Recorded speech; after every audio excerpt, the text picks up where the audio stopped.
Bonjour Bakar Atoumani. Bonjour, bonjour à tous les Mahorais qui nous écoutent. Vous êtes le secrétaire général d'Alliance Police, donc le syndicat de police majoritaire sur notre département.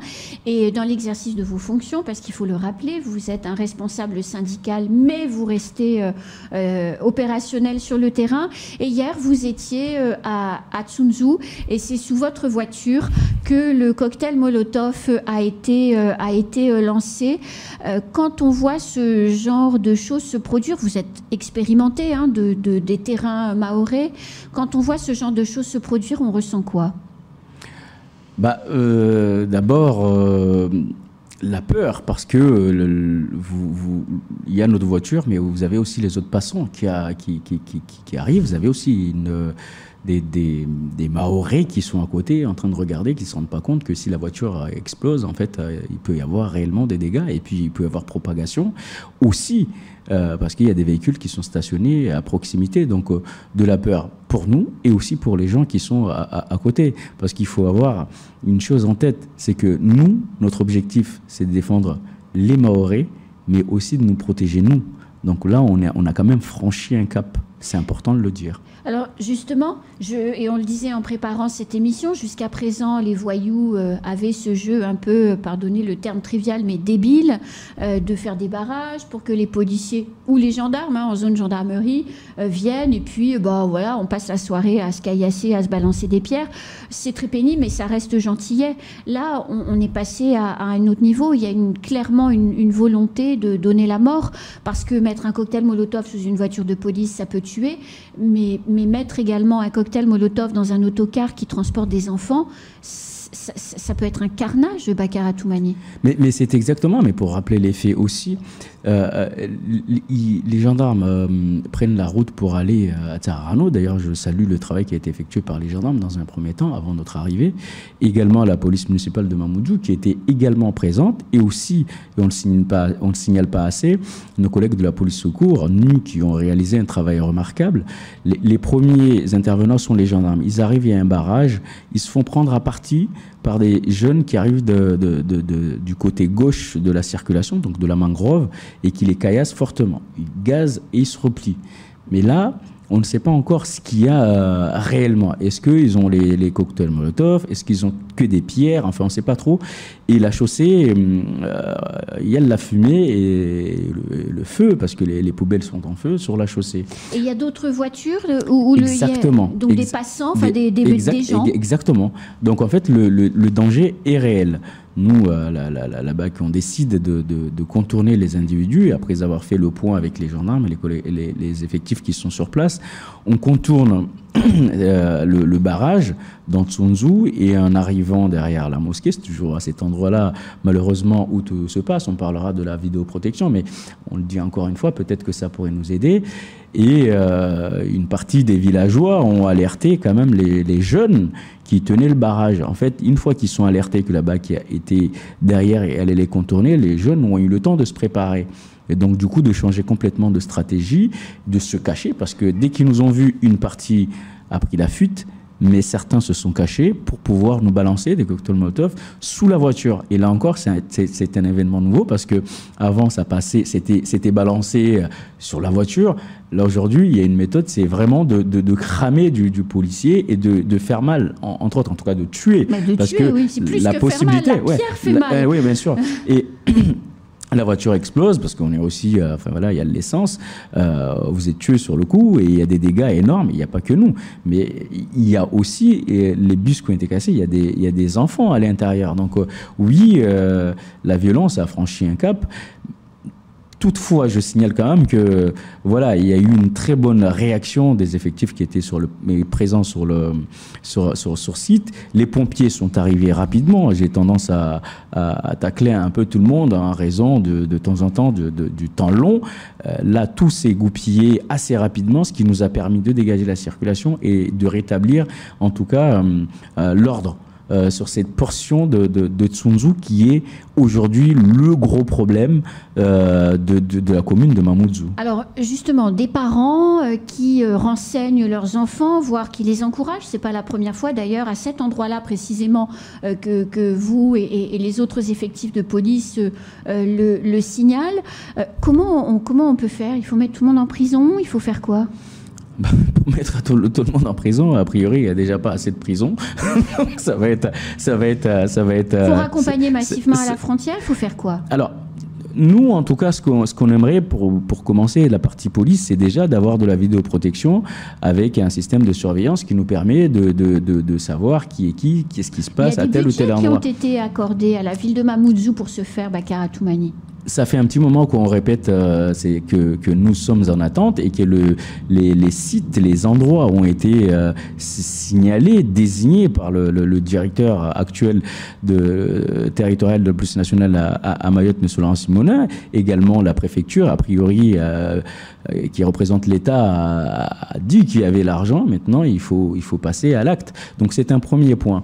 Le deuxième point, on a vu entre hier et aujourd'hui qu'il y avait des adultes à Tsunzu qui ont rapidement pris le pas et qui ont été voir les jeunes et qui les ont dissuadés, en tout cas, de faire n'importe quoi. Ils étaient identifiables via des gilets jaunes. Donc ça, c'est un deuxième point. Et puis nous, dans tous les cas, on va devoir s'adapter parce que l'objectif, c'est aussi d'interpeller les fauteurs de troubles. Je ne dis pas que tous les jeunes de Tsunzu font ça. C'est une minorité, souvent alcoolisée et fumeurs, connus des services de police et qui sont itinérants parce que ce pas des gens qui sont souvent domiciliés et qu'il va falloir que nous, on travaille aussi notre renseignement pour pouvoir les interpeller, les traduire devant la justice. Mais si, Bakar Atoumani, des gilets jaunes, c'est-à-dire des parents ou des habitants de Tsunzu 1, connaissent les jeunes, c'est-à-dire sont allés leur parler pour leur dire, bon, il va falloir se calmer, pourquoi ils ne les dénoncent pas? Pourquoi ils ne vous disent pas, ben voilà, c'était machin? Ah ben, c'est une question que tout le monde se pose, puisque de toute manière, il y a un encouragement aussi dans ce sens-là. Et on aimerait, d'autres endroits ça a été fait, et aujourd'hui il y a le calme. On prend l'exemple de Mirireni, de Kombani, il y a d'autres endroits où la population a participé à la paix publique. Je rappelle que la police, l'objectif, en tout cas nous quand on passe le concours de gardien de la paix, c'est pour la paix publique. Donc aujourd'hui, on n'y va pas pour se exploser dans une voiture. C'est pas du tout l'objectif. C'est de servir pour la paix publique, la tranquillité publique. Donc il faudrait que aussi la population, même si nous sommes les spécialistes, la population nous donne ce coup de main qui est tant important aujourd'hui. Il y a une partie qui le fait, mais ce n'est pas encore suffisant. Alors hier, le préfet a installé le RAID officiellement, c'est-à-dire des locaux. Un responsable a été nommé par le patron du RAID national, M. Dulion. Heureux ? Oui, nous sommes, enfin pour Alliance Police Nationale, c'est une bonne nouvelle puisque d'abord la présence de monsieur du commissaire Jean-Baptiste Dulion, enfin le chef du RAID aujourd'hui à Mayotte, et crédibilise la nécessité d'avoir des forces spécialisées à Mayotte. Et donc c'est un combat aussi d'Alliance Police Nationale de dire que la situation de Mayotte mérite davantage d'être regardée et mérite davantage d'être prise en compte. Et c'est le cas. Lorsque vous avez le RAID, une antenne qui est un détachement qui est installé, ça veut dire que les Mahorais peuvent d'abord avoir confiance en la police nationale parce que nous, en tout cas, on se bagarre et les policiers se bagarrent tous les jours pour la paix publique. Le RAID est un service spécialisé qui va pouvoir répondre à plusieurs thématiques. La formation des policiers à Mayotte, la surveillance d'individus dangereux, la participation à la sécurisation des interpellations de la BAC ou du GSP, je veux dire le travail de renseignement aussi qu'ils peuvent faire parce qu'ils ont aussi les moyens techniques et aujourd'hui la capacité à neutraliser à distance des individus dangereux comme lors des hier par exemple, avant d'arriver, si on avait eu le temps de les mobiliser à distance, on aurait pu interpeller des individus parce qu'ils ont aussi la capacité d'utiliser des armes longues. Donc vraiment on se félicite de ces détachements qui est important et qui concourt aussi pour le bien-être des Mahorais pour l'avenir. Alors des effectifs qui vont tourner tous les mois. Alors si j'ai bien compris, il y a 3 permanents et puis les 9 autres vont tourner au rythme d'un mois. Ils viennent de La Réunion ou ils viennent de métropole. Souvent on dit que les jeunes délinquants un peu voyous sont jeunes par définition et sont très mobiles mobiles, très agiles et se déplacent très vite parce qu'en plus, ils connaissent la forêt par cœur. Est-ce que le fait justement d'avoir des policiers d'élite qui tournent tous les mois, c'est pas un handicap ? Non, parce qu'ils sont formés, enfin, en tout cas, moi, je ne pense pas. Le RAID, comme les fonctionnaires de la BAC, on va avoir des renforts bientôt qui vont arriver, du GSP ou la CRS 8. Nous sommes aussi ceux qui pensent qu'il faut des services spécialisés. Donc, ceux spécialisés en violence urbaine, c'est aussi une bonne chose. Non, les policiers sont formés de la même manière, le RAID est formé de la même manière. Donc, quand ils arrivent ici, ils connaissent les pratiques, ils ne viennent pas découvrir, ils découvrent un environnement. Mais les procédures d'emploi sont les mêmes. Donc, il n'y a rien qui va changer. Eux, ils arrivent, c'est des professionnels, c'est des policiers d'élite, donc ils savent ce qu'ils ont à faire. À mon avis, il ne faudra pas leur répéter 2 fois comment il faudra agir. Hein. Ils ont déjà le mécanisme en tête et toute situation qui se présentera à eux, ils seront en capacité d'y répondre avec beaucoup de sérénité, à mon avis. Ils sont d'un réel soutien quand vous allez interpeller avec vos hommes dans les bidonvilles des voyous ? Oui, ça s'est vu d'abord à Doujani, à Vaïbé, et naturellement, et j'en suis persuadé, on l'a déjà fait à Tsunzu aussi, j'en suis persuadé que ça se fera aussi à Tsunzu, aussi rapidement. C'est vraiment un soutien efficace. Je dirais qu'on en a besoin aujourd'hui à Mayotte d'avoir des policiers spécialisés. Alors certains disent que ce qui s'est passé hier à Tsunzu, c'est Wambushu qui commence avec les radios communautaires comoriennes en métropole ou à Anjouan qui appellent la population comorienne présente à Mayotte à se défendre, à se rebeller. Est-ce que ce qui s'est passé hier, c'est une espèce d'acte 1 une manière de défier l'État pour dire attention, on ne se laissera pas faire ?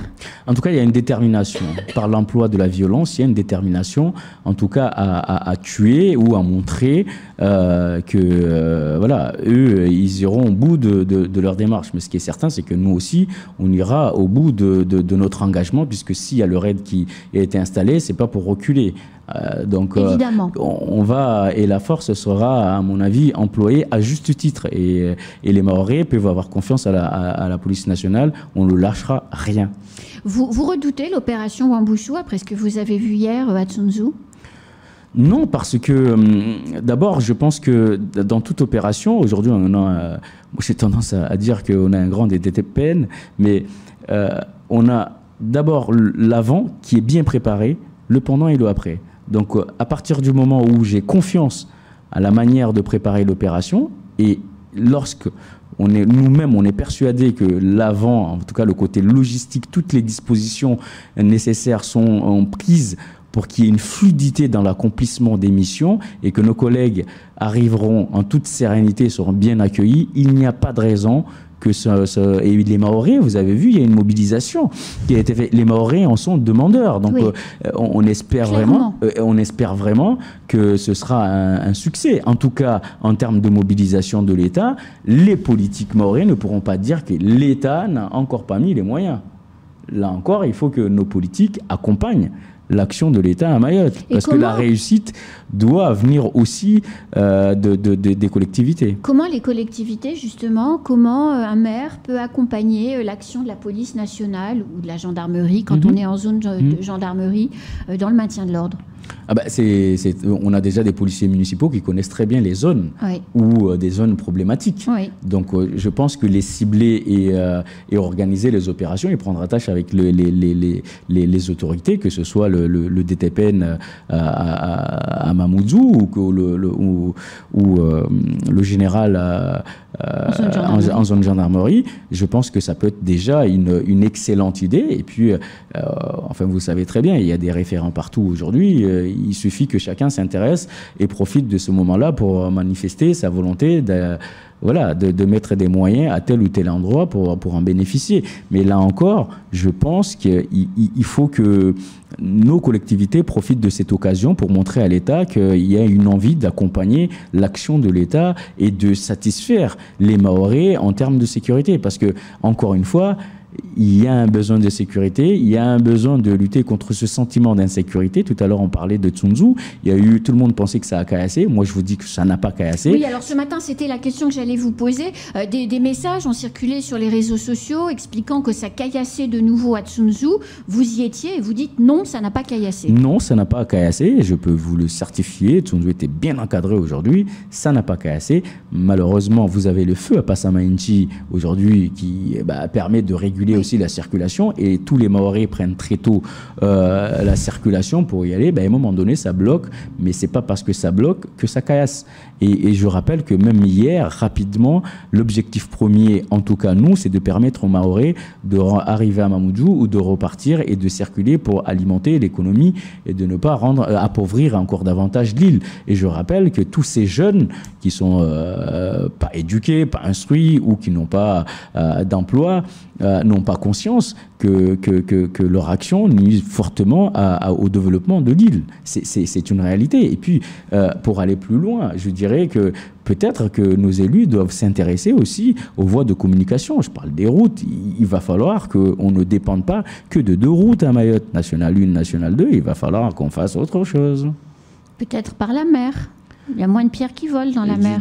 Je ne sais pas, mais il va falloir qu'on s'intéresse à tout ça. Et comme j'ai tendance à dire, on compte trop sur les policiers, mais on a quand même des politiques qui sont censés être des visionnaires et qui sont épaulés aussi aujourd'hui par l'État via le préfet à Mayotte. Donc il faut profiter de... Enfin, je ne suis pas donneur de leçons, mais j'ai tendance à penser qu'après tant d'années à Métropole, c'est ainsi que ça fonctionne.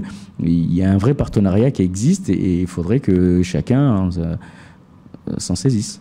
En tout cas, merci beaucoup à la fois d'être venu ce matin pour apporter votre témoignage et ses explications, mais aussi de prendre des risques pour assurer notre sécurité. Parce que je retiens quand même ce qu'a dit hier le commissaire du Lion quand il a installé le nouveau chef du RAID. Il a dit respect du code de déontologie de la police nationale, mais surtout protection de la population. Alors merci. Et oui. Merci à tous les Mahorais qui sont là aussi pour nous écouter et qui nous font confiance. Ayez confiance aux policiers qui sont, en tout cas, où je peux encore tous les jours le dire, tous nos collègues sont engagés et sont animés par l'envie de service public de sécurité à Mayotte. Ça sera le mot de la fin. Merci à tous. À très bientôt. À très bientôt. C'est la fin de ce temps de parole. Tout de suite, la suite de nos programmes.